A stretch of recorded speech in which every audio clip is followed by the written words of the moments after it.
Hello guys, welcome to my channel A Dot Medical Knowledge. Here we're going to discuss about the inflammation. हम जो है वो book जो follow कर रहे हैं वो हमारे पास एक आ रही है अनवर, जो कि आपको पता है कि इसकी शॉर्ट बुक है, ठीक है। अनवर भी हम फॉलो कर रहे हैं और साथ ही साथ जो हमारे पास रॉबिन आ रही है उसको भी हम फॉलो कर रहे हैं। और इसमें मैं आपको बेसिक नोट्स और ट्रिक्स बताती हूँ कि पैथोलॉजी को किस तरह याद करना है। इन्फ्लेमेशन सबसे पहले हम डिस्कस कर देते हैं। इन्फ्लेमेशन हमारे पास क्या आता है कि वास्कुलर टिश्यू का रिस्पॉन्स आता है, हमारे पास वास्कुलराइज टिश्यू का रिस्पॉन्स आ रहा होता है, ठीक है। वेस्कुलाइज टिश्यू आपने लिखना है जो कि हमारे पास होस्ट डिफेंस मैकेनिज्म के ऊपर आ रहा है। वास्कुलाइज टिश्यू जो रिस्पॉन्स कर रहे होते हैं कोई भी जो भी टिश्यू डैमेज होता है सेल का या मॉलिक्यूल का, ताकि क्या करे सेल और या कोई भी मॉलिक्यूल का या टिश्यू का जो भी वास्कुलाइज टिश्यू वहाँ पे माइग्रेट करता है और वो होस्ट को डिफेंस कर रहे हैं, ठीक है।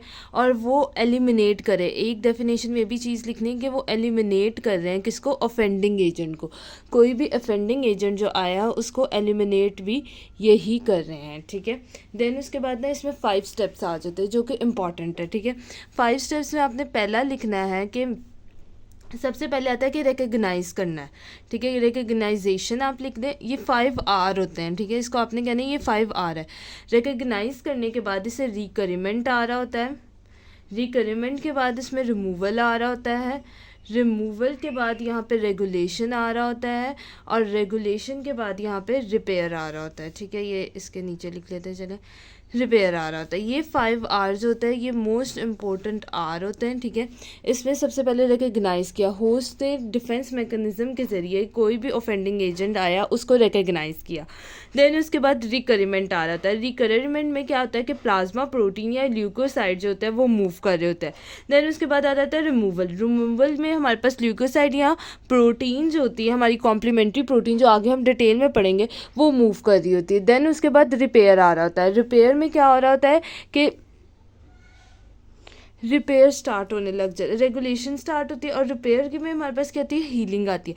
ये सारी चीज़ों को हमने डिटेल में अभी स्टडी करना है, लेकिन ये 5 आर जो है ये बेसिक है, इसको याद रखना बहुत ज़रूरी है। देन इसके बाद ना एक्सटर्नल मैनिफेस्टेशन जिसे हम कहते हैं, जिसे कार्डिनल साइन कहते हैं।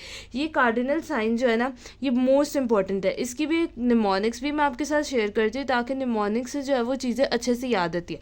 5 इसमें कार्डिनल साइंस आ रहे होते हैं। 5 कार्डिनल साइंस में जो आता है वो आता है CR TDF, ठीक है। CR जो हर क्लास में होती है और TDF हमने कहना है। इसमें सबसे पहले अगर हम ये तो हमने निमोनिक्स में कार्डिनल साइन के, सबसे पहले कोई भी इन्फ्लेमेशन आती है वहाँ पे क्या प्रोड्यूस होती है, हीट।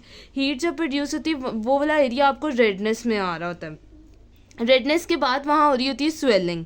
स्वेलिंग के बाद आपको वहाँ पे पेन फील होगी। पेन के बाद वहाँ पे क्या होगा, लॉस ऑफ फंक्शन। ये तो नहीं ना कि एकदम फंक्शन का लॉस आ जाता है, ऐसा कुछ नहीं होता है। जब भी कोई इन्फ्लेमेशन आई या कोई भी रिएक्शन आया तो वहाँ पे हीट प्रोड्यूस हो रही होती है। हीट के बाद वो एरिया रेड होने लग जाता है, रेड के बाद स्वेलिंग होने लग जाती है, स्वेलिंग के बाद पेन आती है और लॉस ऑफ फंक्शन आता है। अब इसमें सी जो है वो होता है कॉलर के लिए, स्टार्ट कॉलर। आर जो होता है वो हमारे पास रूबर आता है, टी फॉर ट्यूमर आ रहा है, डी फॉर डॉलर आ रहा है और यहाँ पे फंक्शनल लेस आ रहा होता है, ठीक है। ये 5 कार्डिनल साइन जो इंपॉर्टेंट है, ये पेपर में आज से आ जाते हैं कि भाई इन्फ्लेमेशन के 5 कार्डिनल साइंस बताए, तो यू हैव टू टेल कि वाइट हीट हुई, रेडनेस हुई, स्वेलिंग हुई, पेन और लॉस ऑफ फंक्शन। और यही कॉलर यहाँ पे आप लिख देंगे, रूबर यहाँ पे लिख देंगे, ट्यूमर यहाँ पे लिख देंगे, डॉलर यहाँ पे लिख देंगे और फंक्शनल ऐसा यहाँ पे लिख देंगे। तो ये 5 कार्डिनल साइन हमारे पास हो गए, ठीक है। अब 2 किस्म की इन्फ्लेमेशन आ रही होती है। टाइप्स की बात की तो 2 आ रही होती है, एक आ रही होती है एक्यूट, ठीक है, और एक आ रही होती है क्रोनिक, ठीक है। देन उसके बाद क्रोनिक के बाद जो होता है ना वो हमें पता है टिश्यू रिपेयर होता है, वो भी हम डिस्कस करेंगे। एक्यूट इन्फ्लेमेशन की बात की जाए, एक्यूट और क्रोनिक का लास्ट में मैं एक वीडियो बनाऊंगी जिसमें हम डिटेल इसका डिफरेंस भी डिस्कस करेंगे। एक्यूट की बात की जाए, एक्यूट जो होता है ये हमेशा आपने इसकी डेफिनेशन में रखना है, इनिशियल रैपिड रिस्पॉन्स आता है। कोई भी ऑफेंडिंग एजेंट आया, इन्फ्लेमेशन में हमने कहा वस्कुलर टिश्यू ने सेल टिश्यू या कोई भी ऑफेंडिंग एजेंट आया उसे एलिमिनेट किया, उसको रिकग्नाइज किया, उसकी रिकरिमेंट की, उसकी रिमूवल की, उसकी रेगुलेशन की और रिपेयर की, ठीक है बच्चों। और 5 कार्डिनल साइंस भी हमने बता दिए। फिर उसके बाद हमने इन्फ्लेमेशन की टाइप बताई थी जिसमें एक्यूट और क्रोनिक आ रहा था। एक्यूट जो था वो हमने कहा कि वो इनिशियल और रैपिड रिस्पॉन्स आता है। इनिशियल और रैपिड रिस्पॉन्स कोई भी इन्फेक्टिव एजेंट आ रहा हो उसके खिलाफ जो हमारी बॉडी कर रही होती है which is known as acute inflammation. Acute जो होती है आपने हमेशा याद रखना है, ये 4 मिनट्स आ रही होती है और आर आ रही होती है, ठीक है। कुछ मिनट और कुछ आर के लिए जो हमारी बॉडी रिस्पॉन्स कर रही है उसको हमने कह दिया कि ये क्या है हमारे पास एक्यूट इन्फ्लेमेशन। एक्यूट इन्फ्लेमेशन में जो पास पेपर का क्वेश्चन है 2018 एनुअल का, उसमें आता है एडीमा फॉर्मेशन क्यों हो रही होती है। एडीमा फॉर्मेशन क्यों हो रही होती है, एडीमा में क्या होता है कि एक्सुडेशन होती है। जब फॉर एग्जांपल यहाँ पे कोई भी इन्फ्लेमेशन आई, अभी मैं सिनेरियो बेस्ड भी क्वेश्चन आपके साथ डिस्कस करूँगी, कोई भी इन्फ्लेमेशन आई, वहाँ पे क्या हुआ कि ल्यूकोसाइड मूव किए, जब वहाँ पे ल्यूकोसाइड्स की मूवमेंट हुई ना उस एरिया में जहाँ पे इन्फ्लेमेशन है, एक्सुडेट आया, वहाँ पे क्या होगा कि प्रोटीन जो है वो बाहर की तरफ मूव करने लग जाएगा, हाई प्रोटीन कॉन्टैक्ट बाहर की तरह होगा। इन्फ्लेमेशन के रिस्पॉन्स में वहाँ पे एक्सुडेट फॉर्मेशन हो जाएगी स्टार्ट, ठीक है। फ्लूइड का आउट मूव करना और प्रोटीन का कंटेंट बाहर की तरफ ज़्यादा होना, उससे हम कहते हैं कि वो हमारे पास क्या आ रही है, एक्सुडेशन फॉर्मेशन, और वो एडीमा के केसेस में आ रही होती है, ठीक होगा। और सबसे इंपॉर्टेंट बात, जब भी एक्यूट इन्फ्लेमेशन आए तो यहाँ पे जो प्रीडोमिनेंटली सेल्स होते हैं ना वो होते हैं न्यूट्रोफिल्स। ये बात याद रखनी, ये तो बस आपने एक्यूट का नाम सुनते ही समझ जाना है कि न्यूट्रोफिल्स की मूवमेंट होती है। This is all process of acute inflammation. ये हमारे पास एक्यूट की डेफिनेशन आ गई। Now we are going to discuss the causes of acute inflammation, कि उसकी कॉजेज क्या थी। और ये जो है हमारे पास 2018 का सप्लीमेंट्री पेपर में क्वेश्चन आया है, what are the components, main components of acute inflammation और कॉजेज ऑफ इन्फ्लेमेशन। तो ये मोस्ट इंपॉर्टेंट है, इसके भी 5 है। अगर आप इस तरह करके फ्लो चार्ट बनाएंगे पेपर में तो मार्क्स ज़्यादा अच्छे गेन होंगे। और पैथो जो होती है वो पैथोलॉजी आप इस तरह के आप इसे रट्टा नहीं मार सकते, आप इसको समझ सकते हो। इंपॉर्टेंट अपने नोट्स जो मैं शेयर कर रही हूँ आपके साथ बना के वो कर ले, that is enough for the paper. अब यहाँ पे क्या आ रहा होता है कि सबसे पहले जो इन्फ्लेमेशन की एक्यूट की आई वो आता है इन्फेक्शन। कोई भी इन्फेक्शन हो गया, इन इन्फेक्शन में आप लिख सकते हैं कोई भी बैक्टीरिया का हो गया, कोई भी वायरल इन्फेक्शन हो गया, कोई पैरासाइट का इन्फेक्शन हमारे पास हो गया, कोई फंगल इन्फेक्शन हो गया, कोई माइक्रोब हो गए, ठीक है। ये सारी आपने लिख देनी है infection, bacteria, viral, parasite, fungal और माइक्रोब का इन्फेक्शन। देन उसके बाद यहाँ पे क्या होती है, टिश्यू नेक्रोसिस की वजह से भी एक्यूट इन्फ्लेमेशन आ रही होती है। टिश्यू नेक्रोसिस में आप इस्कीमिया लिख दो, ठीक है। कोई भी इस्कीमिया हो गया मतलब वहाँ पे ब्लड सप्लाई जो है वो ऑक्सीजन की कमी होगी, इस्कीमिक होगी वो प्लेस, ठीक है। और वो ब्लड सप्लाई की बात की जाए तो हमारे पास इसके एग्जाम्पल में लिख दो मायोकार्डियल इन्फाक्शन, ठीक है।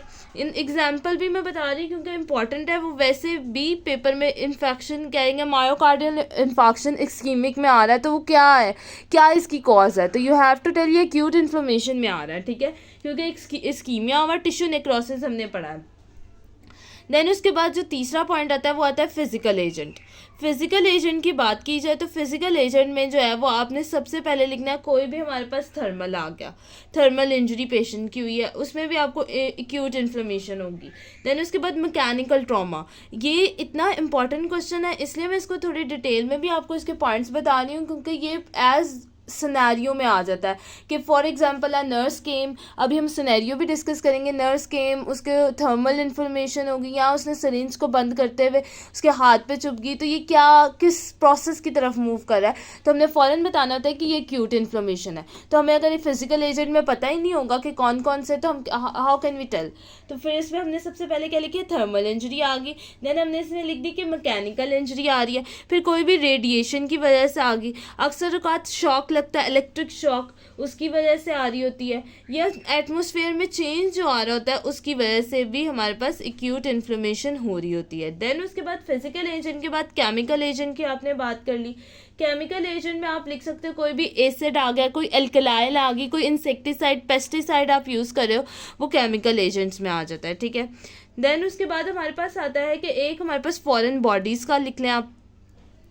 फॉरेन बॉडीज़ में आप लिख सकते हैं कोई भी सुचर्स हुए हैं, ठीक है, कोई भी किसी को टांके वगैरह लगे हैं, स्लेट हो गया, ठीक है, टैलिक है, डर्ट है, कोई स्प्लिंटन है, यूरेट के क्रिस्टल्स की फॉर्मेशन हो गई है जो कि हमारे पास गाउट में हो रही होती है, वो भी हमारे पास एक्यूट इन्फ्लेमेशन में जा रही होती है, क्योंकि वो इनिशियल रैपिड और मिनिमम रिस्पॉन्स जो हमारे ल्यूकोसाइट, और उसमें से ल्यूकोसाइट से ज़्यादा इंपॉर्टेंट को न्यूट्रोफिल्स जो दे रहे होते हैं वो हमारे पास एक्यूट इन्फ्लेमेशन में आ रहा होता है। देन इसके बाद इम्यून रिएक्शन, जो हमारे पास 6 पॉइंट लिखनी है, फॉरेन बॉडी के बाद ही लिखना है इम्यून रिएक्शन जो हो रहा होता है। ऑटो इम्यून डिजीजेस में भी इन्फ्लेमेशन आ रही होती है, हाइपर सेंसिटिविटी रिएक्शन, या हमारे पास ऑटो इम्यून रिएक्शन आता है जो कि हमारे पास एंटीजन और इंजरी के रिस्पॉन्स में आ रहा होता है। ठीक है, ये सारी अभी तक हमने इन्फ्लेमेशन क्या ओवरऑल होती है, इसकी टाइप्स कितनी है और इसमें कार्डिनल साइंस क्या है और हमारे पास इसकी कॉजेज़ क्या वो डिस्कस कर लिया। अगर हम सिनेरियो की बात करें तो हमारे पास ये क्वेश्चन आया हुआ है पेपर में कि हमारे पास आता है 2019 और 2020 में ये पेपर में क्वेश्चन बार बार रिपीट हुआ है। A staff nurse accidentally pick her finger during a recapping of the syringe, the site become red and tender.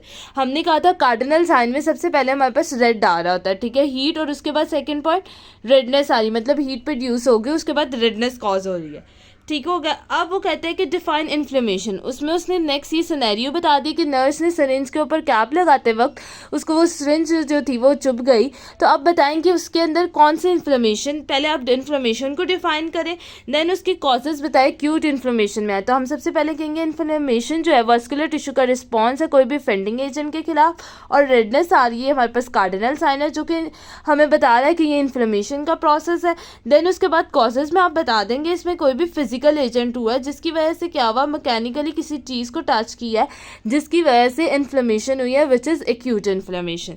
Then उसके बाद एक पेपर में जो क्वेश्चन आया वो डिफरेंस आया एक्यूट और क्रॉनिक के बीच में कि टैबुलर फॉर्म में, लेकिन ठीक है वो भी मैं आपको साथ डिस्कस कर लेती हूँ। देन उसके बाद उन्होंने कहा कि 2 कैटेगरीज है इन्फ्लेमेशन की, उसमें आप जो है वो कॉजेज़ को डिटेल में डिफाइन करें और कंपोनेंट लिखें एक्यूट इन्फ्लेमेशन की डेफिनेशन के साथ। ये जो क्वेश्चन है ये पास पेपर में आए हुए हैं जो मैंने आपके साथ डिस्कस किया है। Thank you so much. Video अच्छी लगी तो लाइक एंड सब्सक्राइब करें चैनल को।